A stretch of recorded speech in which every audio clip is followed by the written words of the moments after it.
नमस्कार, स्वागत है आपका हमारे सोशल मीडिया प्लेटफॉर्म पर और मैं हूं आपके साथ शिवानी भदौरिया और आप देख रहे हैं हमारा यूपी बुलेटिन। मथुरा के वृंदावन में ठाकुर बांके बिहारी महाराज में अक्षय तृतीया पर करीब 5 लाख श्रद्धालु पहुंचे। अक्षय तृतीया पर भक्त भगवान के चरण के दर्शन कर रहे हैं। मंदिर के बाहर 3 किलोमीटर लंबी भक्तों की कतार है। वहीं बता दें 12 बजे तक करीब 2 लाख श्रद्धालु दर्शन कर चुके। इसके बाद कपाट बंद कर दिए गए। वहीं अक्षय तृतीया पर मंदिर प्रांगण सजा हुआ है। मंदिर के सेवायत आचार्य प्रहलाद बल्लभ गोस्वामी ने बताया कि बांके बिहारी जी को पीतांबरी पोशाक यानी पीले रंग के वस्त्र और बेशकीमती आभूषण से श्रृंगार किया गया। इसके बाद से वो भक्तों को चरण दर्शन दे रहे हैं। इसके साथ ही पूरे दिन में भक्तों के जरिए 75 किलो चंदन चढ़ाए जाने का अनुमान है। साल में केवल एक दिन भगवान बांके बिहारी के सभी अंगों पर चंदन लगाया जाता है। उनके भक्तों को चरण दर्शन भी कराए जाते हैं। 155 देशों के जल से आज अक्षय तृतीया के अभिजीत मुहूर्त में राम मंदिर का अभिषेक हुआ। इसमें अमेरिका के 14 मंदिरों और 12 नदियों का जल भी शामिल है। 8 देशों के राजदूत सहित 40 देशों के अप्रवासी अयोध्या पहुंचे। वहीं तजाकिस्तान के ताज मोहम्मद भी शामिल हैं, जिन्होंने बाबर की जन्मभूमि की नदी कश्के दरिया सहित कई मुस्लिम देशों की नदियों का जल भेजा है। मणिराम छावनी के सभागार में कार्यक्रम सुबह 10 बजे से शुरू हो चुका है। हनुमान चालीसा का पाठ किया गया। तो वहीं राम मंदिर के जलाभिषेक के लिए 155 देशों का जल कलश अयोध्या आया है। इसमें उज्बेकिस्तान के तशाकंद से चिकचिक नदी, यूक्रेन की डेनिस्टर और रूस की वोल्गो मरीशा की गंगा तालाब और हिंद सागर का जल आया है। इसमें उज्बेकिस्तान के ताशाकंद से चिरकिक नदी, यूक्रेन की डेनिस्टर और रूस की वोल्गा और मॉरिशस से गंगा तालाब और हिंद महासागर का जल आया है। अब चलिए बढ़ते हैं अपनी तीसरी खबर की और यूपी में एक बार फिर से बेमौसम बारिश और ओले शुरू हो गए।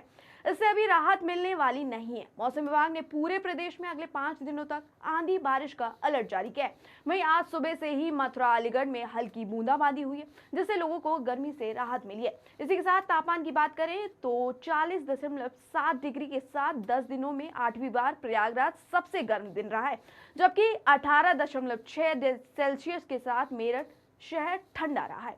लखनऊ का शनिवार को अधिकतम तापमान 34 और न्यूनतम तापमान 22 रिकॉर्ड किया गया। वहीं मौसम विभाग ने आज 15 जिलों में बारिश का अलर्ट जारी किया है और मौसम वैज्ञानिकों के अनुसार अगले 5 दिनों के दौरान भारत के ज्यादातर हिस्सों में लू की स्थिति नहीं है। पश्चिमी जिलों में रविवार को धूल भरी आंधी चलने का अनुमान है। कन्नौज जिले में बीते मार्च के महीने में हुई बारिश और ओलावृष्टि का असर किसानों पर उस समय तो कम दिखा, लेकिन अब गेहूं की कटाई के दौरान किसानों पर उसका बड़ा प्रभावी असर दिखने को मिल रहा है। कटाई के दौरान गेहूं में वो चमक नहीं दिखाई दे रही है जो आमतौर पर होनी चाहिए। उसके साइज पर भी खासा असर दिख रहा है। कहीं कहीं गेहूं हल्का काला और पतला निकल रहा है। ऐसे में किसानों ने जो उम्मीद की थी पैदावार की, उसमें कोई भी बड़ा नुकसान देखने को मिल रहा है। ऐसे में किसानों ने जो उम्मीद की थी पैदावार की, उसमें भी उनका बड़ा नुकसान देखने को मिल रहा है। वहीं मौसम की मार फसलों पर पड़ी है। इसके साथ ही बीते 30 मार्च को कन्नौज जिले के अलग अलग क्षेत्रों में 2 दिन तक लगातार बारिश हुई थी, जिस पर गेहूं की फसल पर खास असर देखने को मिला है। लेकिन किसानों को उम्मीद थी कि गेहूं फसल पर ज्यादा कोई नुकसान नहीं होगा। चलिए 5वीं खबर की ओर बढ़ते हैं और बात करते हैं गोरखपुर से चंडीगढ़ जाने वाली यात्रियों को अब ट्रेन में लंबी वेटिंग लिस्ट और कंफर्म टिकटों की दिक्कतों का सामना नहीं करना पड़ेगा, क्योंकि रेलवे की ओर से Chandigarh Gorakhpur summer special train चलाई जाएगी। ये ट्रेन चंडीगढ़ से 27 अप्रैल से 29 जून तक हर गुरुवार को चलेगी, जबकि गुरुवार को ये ट्रेन 28 अप्रैल से 30 जून तक हर शुक्रवार को चलाई जाएगी। वहीं रेलवे के CPRO ने बताया कि इस ट्रेन में टिकटों की बुकिंग शुरू हो गई है। इस ट्रेन में यात्रा करने वाले यात्रियों को कोविड नियमों का पालन करना होगा। ट्रेन में जनरेटर को एंगेज का 1, LSLRD का 1 और जनरल सेकंड क्लास के 4 और स्लीपर के 6, AC थर्ड के टायर के 6 और AC सेकंड कम AC फर्स्ट क्लास के 1 कोच लगेंगे। चलिए बढ़ते हैं, बात करते हैं रेलवे स्टेशनों पर इंक्वायरी विंडो पर लगी भीड़ को कम करने के लिए रेलवे ने एक क्यूआर सिस्टम लागू करने का फैसला किया। इससे यहां रेल यात्रियों को सुविधाएं मिलेंगी। वहीं रेलवे को इंक्वायरी विंडो पर अधिक स्टाफ तैनात करने की जरूरत भी नहीं होगी। वहीं यात्रियों की परेशानी दूर करने के लिए रेलवे क्यूआर कोड की व्यवस्था करने जा रही है। क्यूआर कोड को स्कैन कर सारी सूचनाएं यात्री अपने मोबाइल पर देख सकेंगे। इसी साथ अमृत भारत योजना के तहत ये सुविधा उपलब्ध कराई जाएगी। बता दें, ट्रेनों से संबंधित सूचना देने के लिए रेलवे के अलावा कई कंपनियों ने ऐप तैयार किए। इसके द्वारा ट्रेनों की स्थिति क्या है, कब तक आएगी, कोच संबंधित सूचना मिलेगी, लेकिन मिलने वाली सूचना अनुमान पर आधारित होगी। भारतीय राष्ट्रीय राजमार्ग प्राधिकरण ने बहुप्रतीक्षा रिंग रोड निर्माण के लिए ठेकेदारों का कार्यादेश जारी किया है, जहां ठेकेदार को जून में निर्माण शुरू करने के निर्देश दिए गए। इससे पहले जिला प्रशासन को पैकेज 1 और 4 के तहत 6 लेन के निर्माण के लिए अधिग्रहण जमीन में कम से कम 40 किलोमीटर जमीन काश्तकारों से कब्जा लेकर एनएचए को देना होगा। सब कुछ तय समय में से हुआ तो साल 2025 में इस मार्ग में वाहन फर्राटा भर सकेंगे।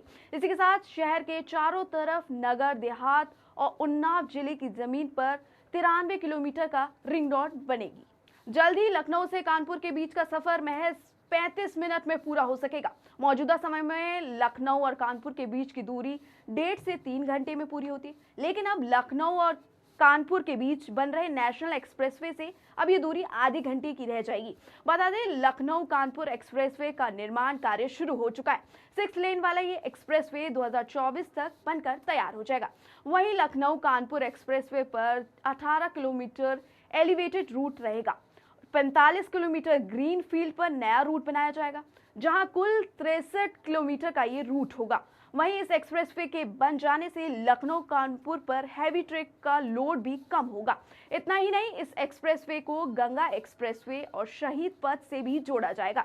अन्य एक्सप्रेसवे से कनेक्टिविटी की वजह से ये पश्चिमी यूपी तक का सफर भी आसान होगा। श्रावस्ती जनपद में पिछले कुछ दिनों में अब तक कुल 11 मरीज कोविड के पाए गए हैं। हालांकि इनमें से 2 मरीज ठीक भी हो चुके हैं। वहीं डीएम नेहा प्रकाश ने लोगों से कोविड संक्रमण से बचाव के लिए जारी गाइडलाइन का अनुपालन करने की अपील की है। वहीं सोशल डिस्टेंसिंग बनाए रखने और घर से बाहर निकलने पर मास्क एवं सैनिटाइजर का प्रयोग करने और शेड्यूल के अनुसार कोविड-19 वैक्सीन के सभी डोज लगवाने की अपील की गई है। वहीं मिले संक्रमित मरीज होम आइसोलेट हैं, जिन पर घर पर ही मेडिसिन किट पहुंचाई जा रही है। कोविड-19 से सुरक्षा के लिए सभी संबंधित अधिकारियों को आवश्यक कार्रवाई करने के लिए निर्देशित किया गया है।